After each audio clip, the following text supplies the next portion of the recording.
मेरे पापा बहुत बुरे थे। मेरे पापा गांव में पढ़े लिखे इंसानों में से एक थे। मेरे पापा समाज में एक अच्छे सलाहकार थे। उन्हें हमेशा शर्ट पहनने की आदत नहीं थी। जब भी घर पर होते या गांव में वो बनियान में ही निकल जाया करते थे।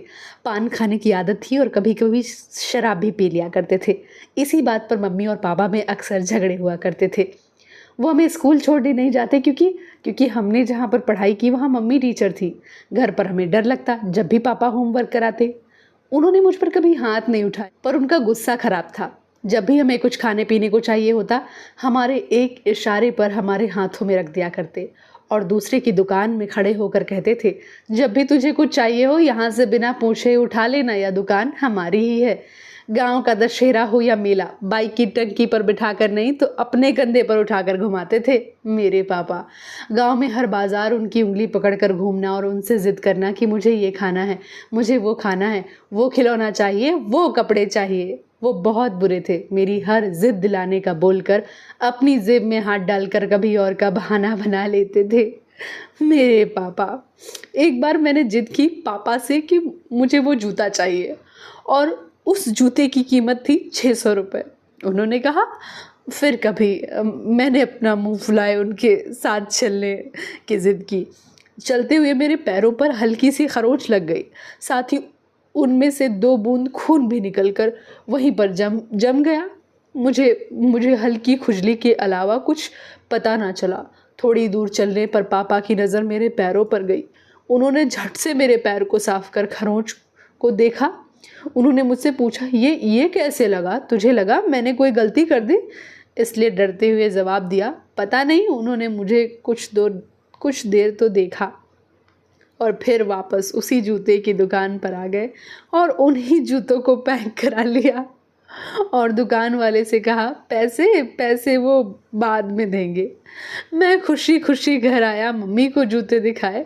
उन्होंने पूछा, ये कितने के हैं? मैंने कह दिया 600। जिसे सुन मम्मी ने कहा, बेटा ऐसे जूते बड़े लोग पहनते हैं और जब तुम बड़े हो जाओगे ना तो इसे लेकर पहन लेना। अभी जाकर वापस करके आओ, जाओ। मैं कुछ कह ना पाया क्योंकि मैं लाडला मम्मी का जो भी उनका कहा नहीं डालता। और एक बात और भी, अगर अभी मैं जिद करता तो जूते तो जाते ही, साथ में मार भी पड़ती। तो मैंने समझदारी दिखाते हुए उन जूतों को वापस करने के लिए फैसला कर लिया। जब मैं वापस करने दुकान पर पहुंचा तो पापा पास ही पान की दुकान पर खड़े हुए थे। उन्होंने मुझसे पूछा, क्या हुआ, इसे वापस क्यों करने आया है? मैंने उन्हें मम्मी के शब्द सुना दिए और इस बात को लेकर के घर में फिर लड़ाई छिड़ गई और उन दोनों के बीच बहुत लड़ाई हुई। तब से मैंने उनसे कुछ भी मांगना बंद कर दिया। आज मैं 1000 रुपये के जूते पहन सकता हूँ, पर मन नहीं करता क्योंकि हर बार मुझे पापा के लिए वो मेरी पसंद के 600 वाले रुपए याद आ जाते हैं। मेरे पापा बहुत बुरे थे।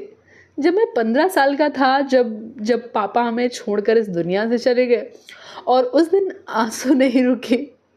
उनकी अर्थी का बोझ ऐसा लगता था कि मेरे कंधों पर कुछ जिम्मेदारी छोड़ कर गए।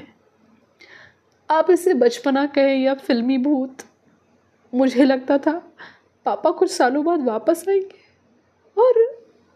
और हमें सरप्राइज देंगे। आज कई साल हो गए, पता नहीं और कितने साल बिना उनके लौटे। मेरे पापा बहुत बुरे थे। दोस्तों, ये स्टोरी आपको कैसी लगी हमें कमेंट बॉक्स में ज़रूर बताएं और ऐसी ही तमाम कहानियों के लिए जुड़े रहें हमारे साथ।